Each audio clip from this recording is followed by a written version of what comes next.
Dear student, आज हम twelfth class biology से chapter number 12 biotechnology and its application का लास्ट और जो थर्ड पार्ट है वो डिस्कस करते हैं और स्टार्ट करते हैं इस पार्ट को ट्रांसजेनिक एनिमल। तो ट्रांसजेनिक एनिमल पढ़ेंगे इस पार्ट में और उनके अलग अलग जो क्यों यूज किए जाते हैं ट्रांसजेनिक एनिमल, एप्लीकेशन क्या है उनकी, और लास्ट में एक जो टॉपिक है वो डिस्कस करेंगे बायोपायरेसी। तो स्टार्ट करते हैं ट्रांसजेनिक एनिमल से। Animal that have had their DNA manipulated.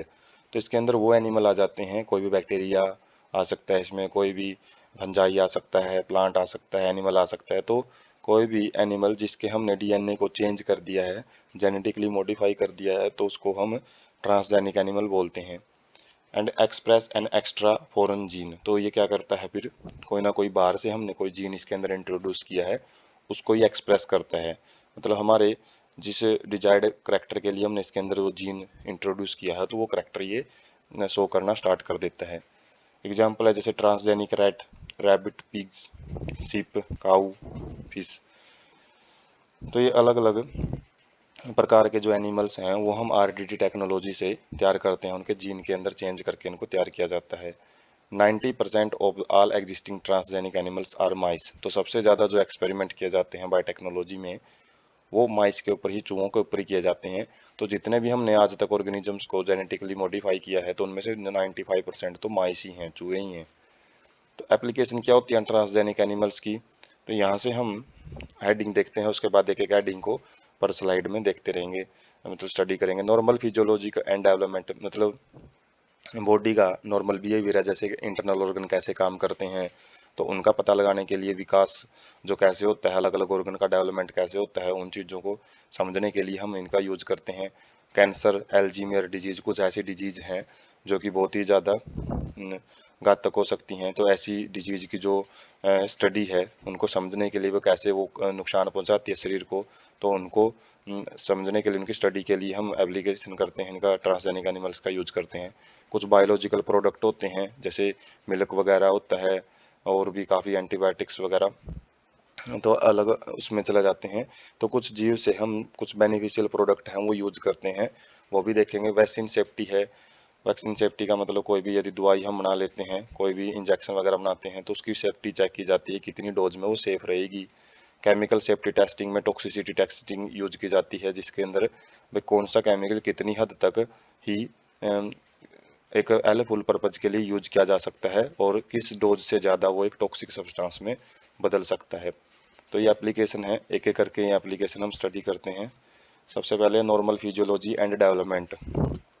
तो इसमें क्या किया जाता है, specifically designed to study of how gene are regulated. तो इसमें ये समझते हैं कि जीन हैं जो, उनका जो काम है वो किस तरीके से शरीर कंट्रोल करता है, कि कब उनको एक्सप्रेस करवाना है, कब उनसे प्रोटीन बनाना है, या फिर कब उनको स्विच ऑफ करके रखना है। तो जो एक्सप्रेशन ऑफ जीन हमने पढ़ा था, जो मोलिकुलर बेसिस ऑफ इनहेरिटेंस में, तो वो कैसे रेगुलेट किया जाता है, उसकी फंक्शनिंग को समझने के लिए हम ट्रांसजेनिक एनिमल्स का यूज करते हैं। And how they effect normal functions of body and its development. और ये जीन है जो, वो किस तरीके से हमारे शरीर की जो नॉर्मल फंक्शनिंग है उसको प्रभावित करते हैं, और विकास है उसको किस प्रकार से उसको करवाने में अलग अलग रोल प्ले करते हैं, वो समझने के लिए। जैसे example, study of complex factor involve in growth such as insulin like growth factor. तो बहुत सारे हमारे शरीर में ट्रांसक्रिप्शन फैक्टर हैं, वो काम करते हैं। फैक्टर का मतलब है जो अपना एक रोल प्ले करें, कुछ भी जो अलग अलग एक्टिविटी को इफेक्ट करें। तो जैसे इंसुलिन लाइक ग्रोथ फैक्टर है, ये कैसे काम करता है, ग्रोथ में किस तरीके से रोल प्ले करता है। तो बहुत सारे ग्रोथ हार्मोन होते हैं, वो काम कैसे करते हैं, वो बनते कैसे हैं, तो उनकी स्टडी करने के लिए हम ट्रांसजेनिक एनिमल्स का यूज करते हैं। By introducing gene from other species that alter formation of these factor and studies the biological effect. तो कैसे यूज किया जाता है, बाहर से हम कुछ ऐसे जीन को इंट्रोड्यूस कर देते हैं किनके अंदर ऐसे फैक्टर्स के बीच में, ऐसे जीन के बीच में, और जिससे क्या होएगा, वो जीन काम के नहीं रहेंगे। फिर उनके जो इफेक्ट हैं वो बॉडी के ऊपर देखे जाते हैं। बायोलॉजिकल इफेक्ट को हम स्टडी करते हैं कि इस जीन के साथ छेड़खानी करने से, मैनिपुलेशन करने से शरीर के ऊपर कहाँ पे असर हुआ है। तो इस तरीके से चेक किया जाता है। उसके बाद स्टडी ऑफ डिजीज, बीमारियों का कैसे स्टडी की जाती है, कैसे पता लगाया जाता है। Designed to understand of how gene contributed to development of disease. तो कुछ हम ट्रांसजेनिक एनिमल इस तरीके से डिजाइन करते हैं जिसमें हम समझ सकें कि उनके जो जीन हैं किस तरीके से अलग अलग बीमारी फैलाने में भी कारगर, मतलब ज़्यादा से ज़्यादा इफेक्ट शो कर सकते हैं, बीमारियां फैला सकते हैं। Specially made to serve as models for the human diseases, खासकर ऐसी बीमारियों को स्टडी किया जाता है दूसरे जीवों में जो कि खासकर ज़्यादातर ह्यूमंस में देखने को मिलती हैं, तो उनको ह्यूमन मॉडल के रूप में हम यूज करते हैं। जिस तरीके से ह्यूमन के अंदर फिजियोलॉजी काम करती है उसी टाइप के जीव वहाँ पे विकसित किए जाते हैं, ताकि जो डिजीज का एक्टिविटी है और उनके ऊपर जो किस तरीके से वो आगे शरीर के ऑर्गन को इफेक्ट कर रही हैं तो उनको स्टडी किया जा सके, so that investigation of new treatment for the disease is made possible. और जब हमको डिजीज का पता लगेगा कि वो किन किन ऑर्गन को डैमेज कर रही है, उसी के बाद ही हम उसको ठीक करने के लिए पॉसिबल ट्रीटमेंट हैं वो खोज सकते हैं। एग्जाम्पल है to study cancer, cystic fibrosis, rheumatoid arthritis and Alzheimer. तो ये अलग अलग बीमारियां हैं। कैंसर में क्या है, अनकंट्रोलेबल ग्रोथ होती है, सेल लगातार ग्रो करती रहती हैं। सिस्टिक फाइब्रोसिस एक फेफड़ों की बीमारी होती है जिनके अंदर जो लंग्स हैं उनके अंदर जो फ्लूइड वगैरह है वो फिल होना स्टार्ट हो जाता है। जेनेटिक डिसऑर्डर है एक प्रकार का। यूमेटेड आर्थराइटिस से हमने पढ़ा था, ऑटो इम्यून डिजीज होती है जिसमें हमारा इम्यून सिस्टम अपने ही सेल को डैमेज करना स्टार्ट कर देता है। अल्जाइमर ये जो नर्वस सिस्टम की डिजीज होती है। थर्ड एप्लीकेशन देखते हैं जो कि है biological product. Medicine required to treat certain human disease are open expensive to make. तो कुछ ऐसी डिजीज होती हैं ह्यूमन डिजीज जिनका यदि हम मेडिसिन उनकी बनाने लग जाएं तो बहुत ज़्यादा एक्सपेंसिव वो बनती हैं, बहुत ज़्यादा महंगी बनती हैं। जैसे कि प्रोड्यूस यूजफुल, तो इसके अंदर हम क्या करते हैं, कुछ बायोलॉजिकल प्रोडक्ट हैं वो पैदा करते हैं। जैसे कि जो ह्यूमन प्रोटीन होता है अल्फा 1 एंटीट्रिप्सिन, तो ये एक बीमारी है एम्फाइसाइमा। तो इसके अंदर क्या हो जाता है, जो एक लंग डिजीज है जिसके अंदर जो सांसें हैं, जो ब्रीथिंग है वो उसकी जो ब्रीथिंग साइज है, जो सांस है वो छोटी हो जाती हैं, शॉर्टनिंग ऑफ ब्रीथ बोलते हैं इसको। और इस बीमारी को ठीक करने के लिए अल्फा 1 एंटीट्रिप्सिन प्रोटीन की जरूरत पड़ती है। और जिसको लैब में तैयार किया जाए तो टेक्नोलॉजी बहुत महंगी होती हैं, जिसकी वजह से इसकी दवाई यदि बन भी जाती है तो बहुत ज़्यादा महंगी बनेगी। ट्रीटमेंट ऑफ फिनाइल कीटोन्यूरिया, इसी तरीके से कुछ डिजीज हैं जैसे फिनाइल कीटोन्यूरिया जो हमने इनहेरिटेंस ऑफ वेरिएशन वाले में मेंडेलियन डिसऑर्डर में डिस्कस किया था, PKU। तो इसके अंदर भी एंजाइम है उसकी कमी रहती है और जिसकी वजह से फिनाइल एनिलीन है वो इकट्ठा होता रहता है बॉडी के अंदर और सेंट्रल नर्वस सिस्टम उसको डैमेज कर सकता है। और सिस्टिक फाइब्रोसिस है इसी तरीके से एक लंग डिजीज होती है। तो इन बीमारियों को ठीक करने के लिए हमको कुछ बायोलॉजिकल प्रोडक्ट हैं उनकी ज़रूरत पड़ती है। जैसे एग्जांपल है इन 1997 में एक फर्स्ट ट्रांसजेनिक काऊ रोजी वो तैयार की गई और produced human protein enriched milk. तो वो ऐसा दूध पैदा कर रही थी जिसके अंदर जो मिल्क प्रोटीन है, मतलब एक मिल्क प्रोटीन वो ज़्यादा मात्रा में पाया जाता था, जो कि 2.4 ग्राम पर लीटर, 1 लीटर में उसकी जो मात्रा थी 2.4 ग्राम तक मिल रही थी। तो जो प्रोटीन था वो कौन सा था, अल्फा लैक्टोल्ब्यून लैक्ट एल्ब्यूमिन। तो एक प्रोटीन ये प्रोड्यूस कर रही थी और ये प्रोटीन कहाँ पे ज़्यादा इंपॉर्टेंट है, nutritionally A more balanced product for human babies. जो नवजात बच्चे होते हैं तो उनको हम एक काऊ मिल्क को रिकमेंड किया जाता है। तो इस काऊ मिल्क के अंदर ये जो अल्फा लैक्टा एल्ब्यूमिन है तो ये एक न्यूट्रिशनल डाइट का काम करता है जो यंग बेबी होते हैं उनकी ग्रोथ के अंदर। तो बायोलॉजिकल प्रोडक्ट इस तरीके से हेल्पफुल होते हैं, हम अलग अलग जीवों से प्राप्त कर सकते हैं जेनेटिक इंजीनियरिंग के द्वारा। उसके बाद है fourth point, vaccine safety. Transgenic mice used in testing safety of vaccine before they are used on human. जैसे ही वैक्सीन हम तैयार करते हैं, टिक्के वगैरह जो तैयार करते हैं तो उनकी जो टेस्टिंग है दूसरे जीवों पे की जाती हैं। तो माइस ज़्यादातर क्यों यूज किया जाता है, क्योंकि इसकी जो फिजियोलॉजी होती है तो वो ह्यूमन फिजियोलॉजी के जैसे ही होती है, जो काम इनके इंटरनल ऑर्गन करते हैं ह्यूमन के भी इंटरनल ऑर्गन ऐसे ही काम करते हैं। तो इनकी जो ऐसे माइस हम तैयार करते हैं ट्रांसजेनिक माइस जो ज़्यादा सेंसिटिव होते हैं, और वैक्सीन सेफ्टी, फिर उन पे सेंसिटिव का मतलब है थोड़ी सी डोज के प्रति वो उनकी डेथ हो सकती है, तो उनके ऊपर ही हम वैक्सीन सेफ्टी है, वैक्सीन टेस्टिंग है वो करते हैं। जैसे एग्जांपल है to test safety of polio vaccine. जैसे हमने जो पोलियो वैक्सीन तैयार की थी स्टार्टिंग में, तो उसकी जो सेफ्टी टेस्टिंग है वो माइस के ऊपर ही की थी। इफ सक्सेसफुल, यदि ये टेस्टिंग सक्सेसफुल हो जाती है और ये लेबल का मतलब है विश्वास पात्र हो जाती है, मतलब सही ढंग से काम कर रही है ये, तो इसको मंकीज के ऊपर यूज किया जाता है। और मंकी क्या है, और ज़्यादा उनकी फिजियोलॉजी है ह्यूमन के साथ मैच करती है। तो उसके बाद इनकी जो सेफ्टी टेस्टिंग है मंकीज के करने के बाद, safety of batches of vaccine. तो बैचेज का मतलब है काफ़ी सारे जो हम अलग अलग वैक्सीन है अलग अलग डोज के अंदर वो इनके अंदर यूज करते हैं, उनकी टेस्टिंग करते हैं कि ह्यूमन के ऊपर वो यूज की भी जा सकती है या नहीं। केमिकल सेफ्टी टेस्टिंग, टॉक्सिसिटी या सेफ्टी टेस्टिंग, मतलब जो अलग अलग ड्रग्स यूज की जाती हैं, जैसे हम पैरासीटामोल यूज करते हैं, ठीक है, 250 mgb होती है, 50 mgb, 500 mgb। तो ये अलग अलग जो डोज हैं वो कैसी तैयार की जाती हैं, by same procedure used for testing toxicity of drugs. जिस तरीके से ड्रग्स की टॉक्सिसिटी टेस्टिंग की जाती है, तो इसमें जो ट्रांसजेनिक एनिमल हैं वो ऐसे जीन लिए होते हैं जो उनको मोर सेंसिटिव बना लेते हैं टॉक्सिक सब्सटेंस के प्रति। मतलब पहले यदि वो 50 ग्राम डोज में ही उनके अंदर इफेक्ट हो रहा था, तो यदि हमने ऐसे उनके अंदर जीन थोड़े चेंज कर लिए जिसकी वजह से वो ज़्यादा सेंसिटिव हो जाते हैं, तो अब वो 20 मिलीग्राम के अंदर ही, जो 50 मिलीग्राम में जो इफेक्ट शो कर रहे थे वो 20 मिलीग्राम में ही उनके अंदर वो इफेक्ट होने स्टार्ट हो जाते हैं, मतलब ज़्यादा से ज़्यादा सेंसिटिव वो बन जाते हैं। They are then exposed to toxic substance and effect studied. तो उसके बाद वो क्या किए जाते हैं, टॉक्सिक सब्सटेंस के साथ में उनको एक्सपोज किया जाता है, और उसके बाद उनके जो रिजल्ट हैं उनको हम चेक करते हैं कि उनके अंदर क्या क्या इफेक्ट हैं वो देखने को मिल रहे हैं। Toxicity testing in such animals will allow us to obtain result in less time. तो इससे हमको बहुत कम टाइम में ही टॉक्सिसिटी टेस्टिंग का पता लग जाता है कि कितना जो कोई केमिकल सब्सटेंस है वो कितनी मात्रा में किसी भी जीव के लिए घातक हो सकता है, उसको बोलते हैं टॉक्सिसिटी। तो उसके लिए हम सेंसिटिव एनिमल्स हैं वो यूज कर सकते हैं। सेंसिटिव क्यों यूज किए जाते हैं, क्योंकि नॉर्मली एनिमल हैं अपने अंदर इतना ज़्यादा रेजिस्टेंस लेके चलते हैं कि उनको ज़्यादा से ज़्यादा डोज में भी कोई असर नहीं होता उनके। तो ट्रांसजेनिक एनिमल ऐसे सेंसिटिव हो जाते हैं, उनको थोड़ी सी डोज में भी वो ज़्यादा इफेक्ट शो करते हैं, इसलिए हमको डोज निर्धारित करने में कम टाइम लगता है। उसके बाद है एथिकल इश्यूज, जो हम बायोटेक्नोलॉजी हमने डिस्कस किया है, इससे रिलेटेड कुछ इश्यू आ जाते हैं, कुछ मामले देखने को मिलते हैं। तो उसमें क्या रहता है, some ethical standards are required to evaluate morality of all human activity that might help और हार्म लिविंग ऑर्गेनिजम्स। तो जैसे अभी डिस्कस किया है, माइस यूज करते हैं, अलग अलग मंकीज के ऊपर टेस्टिंग करते हैं। तो ये एक यदि देखा जाए तो ह्यूमन्स इस चीज़ को गलत मानते हैं कि इस तरीके से हम किसी दूसरे जीव को अपने एक्सपेरिमेंट में यूज करें। तो कुछ एथिकल स्टैंडर्ड्स हैं, उनकी ज़रूरत पड़ जाती है हमको क्या करने के लिए, टू इवेलुएट मोरालिटी का मतलब नैतिकता, नैतिकता मतलब क्या सही है क्या गलत है।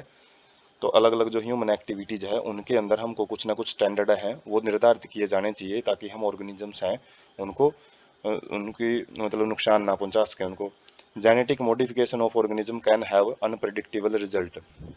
हालांकि ये बात अलग है कि जो जेनेटिक मॉडिफिकेशन हम कर रहे हैं जीवों के अंदर, जो नेचर के साथ एक टाइप का वैसे तो खिलवाड़ है, ये जो नेचुरल चीज़ें हैं उनको मॉडिफाई कर रहे हैं, तो उससे जो रिजल्ट हैं वो तो अनप्रिडिक्टेबल बने हैं। ऐसे प्रोडक्ट तक हमको देखने को मिले हैं, ऐसी ऐसी बीमारियों का हमने इलाज किया है जो पहले ऐसा माना जाता था कि बिल्कुल ठीक हो ही नहीं सकती हैं। तो रिजल्ट तो अनप्रिडिक्टेबल हैं। Indian government has set up organizations such as GEAC, genetic engineering approval committee. तो अलग अलग संस्था हैं, जैसे इंडिया में GEC इस चीज़ के ऊपर काम कर रही है, जिसके अंदर जेनेटिक इंजीनियरिंग जितने भी हम प्रोडक्ट तैयार करेंगे उसको ये अप्रूव करती है कमेटी। और जो भी एक्सपेरिमेंट वगैरह करते हैं तो इससे अप्रूवल लेना पड़ता है, अनुमति लेनी पड़ती है, तभी हम अलग अलग जीवों पे एक्सपेरिमेंट कर सकते हैं। To make decision regarding validity of GM research, मतलब जेनेटिकली मॉडिफिकेशन जो रिसर्च है एक्सपेरिमेंट है उनके प्रति उनकी वैलिडिटी का मतलब है उनकी जो भी उनको काम करने का जो प्रोसीजर है उसके प्रति, और वैलिडिटी का मतलब एक समय सीमा भी होती है कि कब तक वो रिसर्च है वो मानी जाएगी। And safety of the introducing GM organism for public services, जो हम नॉर्मल लेवल पे जो इंसानों के लेवल पे यूज करने लायक जो जेनेटिक मॉडिफाइड ऑर्गेनिजम्स बनाते हैं, तो उनकी सेफ्टी भी, जो सेफ्टी टेस्टिंग होता है वो इस संस्था का काम होता है। Modification usages of living organism for public services has also created problem with parents granted for same. तो जो मॉडिफिकेशन और हम लिविंग ऑर्गेनिजम्स का यूज करते हैं पब्लिक सर्विसेज के लिए, मतलब लोगों की सहायता के लिए, हैज आल्सो क्रिएटेड प्रॉब्लम। तो काफ़ी सारी प्रॉब्लम देखने को मिल जाती हैं किससे रिलेटेड, पेटेंट से रिलेटेड। पेटेंट में क्या होता है, अपना नाम देना।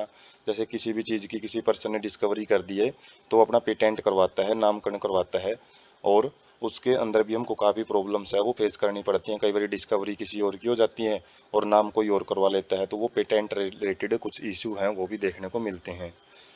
उसके बाद है बायोपायरेसी। ये क्या होती है? Term used to refer use of bio resources by multinational companies and other organisation. तो ये टर्म यूज की जाती है जिसके अंदर जो मल्टीनेशनल कंपनी, जो बहुराष्ट्रीय कंपनी है, जो अपना जो व्यापार है वो कई देशों तक उनकी ब्रांचेज होती हैं, तो उनको मल्टीनेशनल कंपनी बोलते हैं। या कुछ अदर संस्था होती हैं जो कि बायो रिसोर्सेज का यूज करती हैं, और without proper authorisation from countries and people concerned without compensatory payments. तो ये उन लोगों की या फिर उस देश की अनुमति के बगैर ही उसके बायो रिसोर्सेज को यूज करती है, और साथ में कंपनसेटरी पेमेंट का मतलब है जो भी एक हिस्सेदारी बननी चाहिए उस देश की या फिर उन लोगों की, उसको वो नहीं देती है। तो बायो पैरेसी को इस कार्टून से समझ सकते हैं, जैसे कोई चालाक जो बहुराष्ट्रीय कंपनी होती हैं वो क्या करती हैं, उस देश की जो बायोडाइवर्सिटी है या फिर कोई भी बायो रिसोर्सेज है उसको यूज करती हैं, और जो डेवलप्ड कंट्री है वो उसके बारे में कुछ नहीं कर पाता है। तो इस चीज़ के ऊपर लगाम रखने के लिए काफ़ी सारे जो नियम कानून है वो बनाती हैं गवर्नमेंट। तो रीज़न क्या रहते हैं इसके? Industrialised nation are rich financially but poor in biodiversity and traditional knowledge. तो जो इंडस्ट्रियलाइज कंट्री हैं, जो डेवलप्ड कंट्री हैं, औद्योगिकरण जिनका बहुत ज़्यादा विकसित है, विकसित देश हैं, वो पैसे वाइज तो उनके पास बहुत ज़्यादा, मतलब पैसा तो बहुत ज़्यादा है, लेकिन उनके पास बायोडाइवर्सिटी बहुत कम है, उनके पास जैव विविधता बहुत कम है, जीव जंतुओं को उन्होंने बिल्कुल ख़त्म कर दिया है। और जो ट्रेडिशनल नॉलेज है, जो पारंपरिक नॉलेज होती है, जैसे आयुर्वेदा है, पुरानी नॉलेज के ऊपर काम करता है, तो उस नॉलेज का भी उनके पास अभाव होता है। डेवलपिंग होते हैं, जो developing and under developed country, जो विकासशील और अविकसित देश होते हैं, उनके पास बायोडाइवर्सिटी तो बहुत ज़्यादा होती है और ट्रेडिशनल नॉलेज भी अच्छी खासी होती है, लेकिन उनके पास पैसे की बहुत ज़्यादा कमी होती है। Traditional knowledge can be exploited to develop modern application and used to save time effort and expenditure during their commercialisation. और ट्रेडिशनल नॉलेज कई बार इतनी ज़्यादा कारगर होती है कि जैसे कुछ दवाइयाँ होती हैं जो आयुर्वेद बताता है, या जैसे योगा वगैरह है, तो यदि हम किसी बीमारी का इनके द्वारा ठीक करें, जो ट्रेडिशनल नॉलेज है उसके द्वारा, तो उससे बहुत ज़्यादा टाइम भी बच जाता है, मेहनत भी बच जाती है और बहुत ज़्यादा पैसा भी बच जाता है। यदि हम उसी चीज़ को लैब के अंदर अलग अलग एक्सपेरिमेंट से करें, तो जो ट्रेडिशनल नॉलेज का बहुत ज़्यादा इंपॉर्टेंस पड़ जाता है उस चीज़ में। और कमर्शलाइजेशन का मतलब व्यापारिक तौर पे भी यदि इसको यूज करते हैं तो उसमें काफ़ी सारा जो पैसा वगैरह है वो बच सकता है। और पब्लिक सिनेरियो क्या कहता है इस चीज़ में? Growing public anger about granted patent for product and technology. तो जो लोगों का गुस्सा है इस चीज़ में बहुत ज़्यादा बढ़ता है, क्योंकि जो खुद की जो प्रॉपर्टी है, बायोडाइवर्सिटी है, उसको किसी दूसरा देश है कई बार वो पेटेंट करवा लेता है, वो बोल देता है कि ये चीज़ मैंने खोजी है, हालांकि है वो उस देश की, उसको वो कंपनसेटरी पेमेंट भी नहीं देता।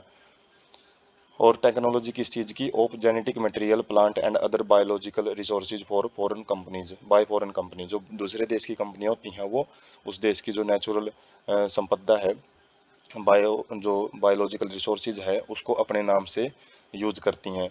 Identified developed and use by the farmers and indigenous people of a specific region and country.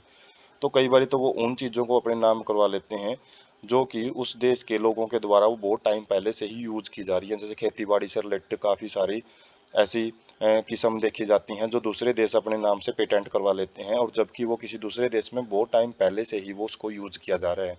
तो ये मतलब एक इलीगल चीज़ होती है। तो जैसे बासमती राइस है, एक केस स्टडी ऐसी चीज़ के बारे में। Presence of rice observed thousands of year in Asia's agriculture history. जो एशिया महाद्वीप है इसकी एग्रीकल्चर हिस्ट्री में यदि हम देखते हैं तो बहुत मतलब हजारों सालों पहले से ही जो चावल है उसकी खेती की जाती है।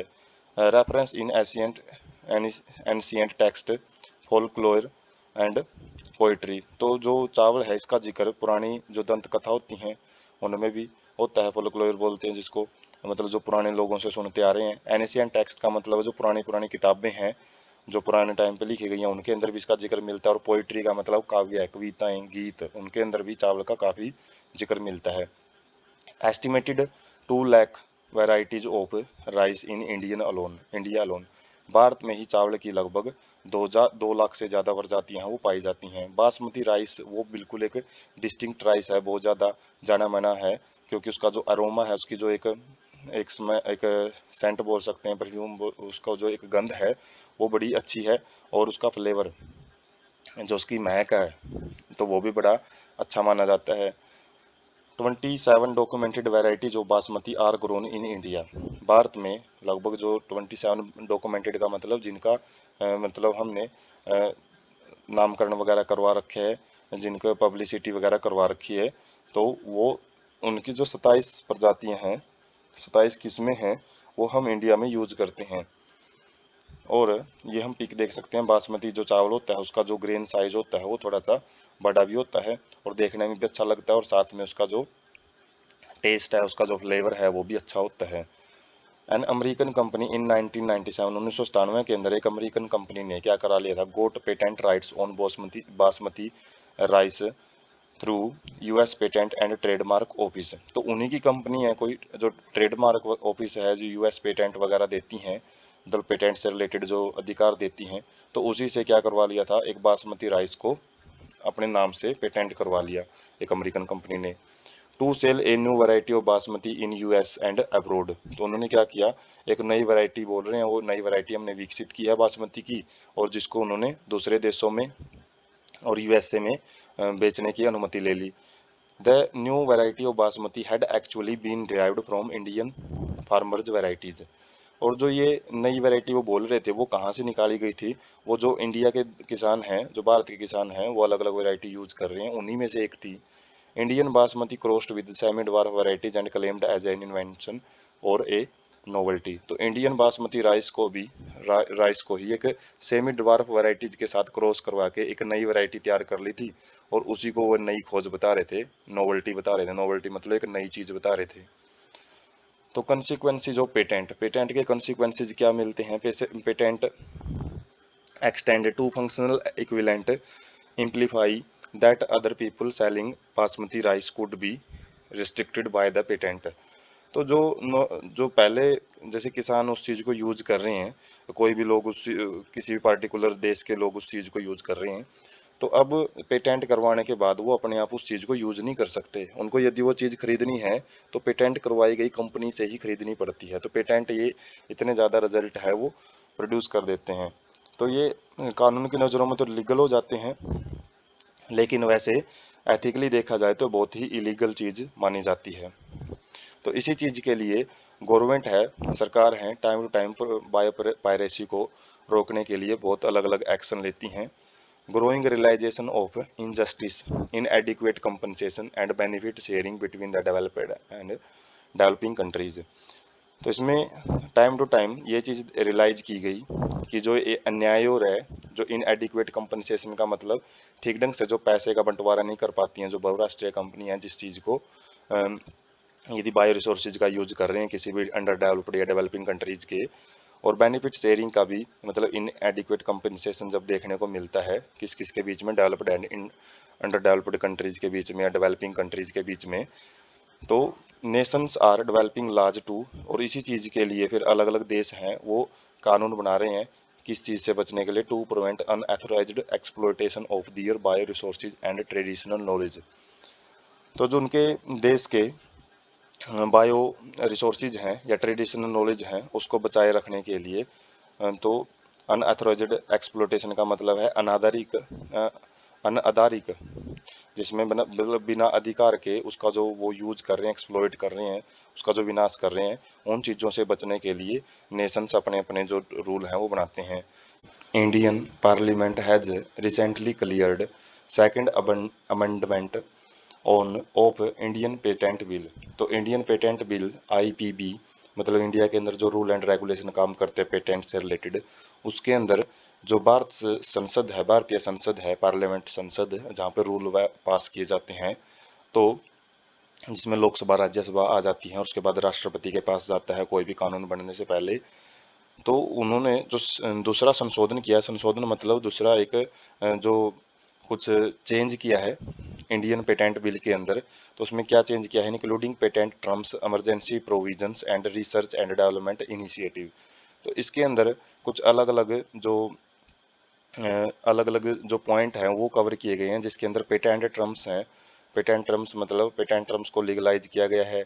पेटेंट किस तरीके से हम कहाँ कहाँ यूज कर सकते हैं।